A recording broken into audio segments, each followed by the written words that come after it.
ಖಂಡಿತ. ಇಲ್ಲಿದೆ ಒಂದು ಸ್ಫೂರ್ತಿದಾಯಕ ಕಥೆ. ಕಲ್ಲು ಹೊಡೆಯುವ ಹುಡುಗ.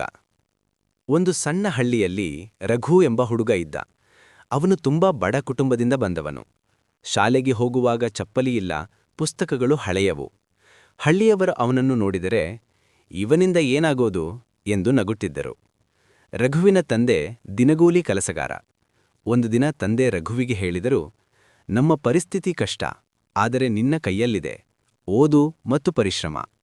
ರಘು ಪ್ರತಿದಿನ ಬೆಳಿಗ್ಗೆ ಕೆಲಸಕ್ಕೆ ಹೋಗಿ ಸಂಜೆ ಶಾಲೆಗೆ ಹೋಗುತ್ತಿದ್ದ. ತುಂಬಾ ದಣಿದರೂ ಓದನ್ನು ಬಿಡಲಿಲ್ಲ. ರಾತ್ರಿ ವಿದ್ಯುತ್ ಇಲ್ಲದ ದಿನಗಳಲ್ಲಿ ಅವನು ದೀಪದ ಬೆಳಕಿನಲ್ಲಿ ಓದುತ್ತಿದ್ದ. ಒಂದು ದಿನ ಶಾಲೆಯಲ್ಲಿ ಶಿಕ್ಷಕರು ಒಂದು ಪ್ರಶ್ನೆ ಕೇಳಿದರು. ಎಲ್ಲರೂ ಮೌನ. ರಘು ಮಾತ್ರ ಕೈಯೆತ್ತಿದ.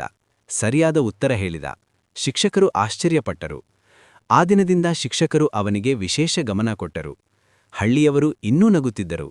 ಆದರೆ ರಘು ತನ್ನ ಗುರಿಯನ್ನು ಮಾತ್ರ ನೋಡುತ್ತಿದ್ದ. ವರ್ಷಗಳು ಕಳೆದವು. ರಘು ಉತ್ತಮ ಅಂಕಗಳಿಂದ ಓದಿ ದೊಡ್ಡ ಹುದ್ದೆ ಪಡೆದ. ಒಂದು ದಿನ ಅವನು ತನ್ನ ಹಳ್ಳಿಗೆ ಅಧಿಕಾರಿಯಾಗಿ ಬಂದ. ಅದೇ ಜನರು ಇಂದು ಗೌರವದಿಂದ ಹೇಳುತ್ತಾರೆ, ನಮ್ಮ ಹಳ್ಳಿಯ ಹೆಮ್ಮೆ.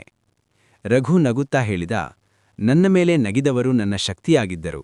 ಅವರಿಲ್ಲದಿದ್ದರೆ ನಾನು ಇಷ್ಟು ದೂರ ಬರಲಿಲ್ಲ. ಸಂದೇಶ: ಪರಿಸ್ಥಿತಿ ನಮ್ಮನ್ನು ತಡೆಹಿಡಿಯಬಹುದು, ಆದರೆ ನಮ್ಮ ಸಂಕಲ್ಪವನ್ನೂ ಅಲ್ಲ. ಜನರ ಮಾತು ಕೇಳಬೇಡಿ, ನಿಮ್ಮ ಕನಸಿನ ಮಾತು ಕೇಳಿ. ಕಷ್ಟವೇ ನಿಮ್ಮ ಯಶಸ್ಸಿನ ಮೆಟ್ಟಿಲು.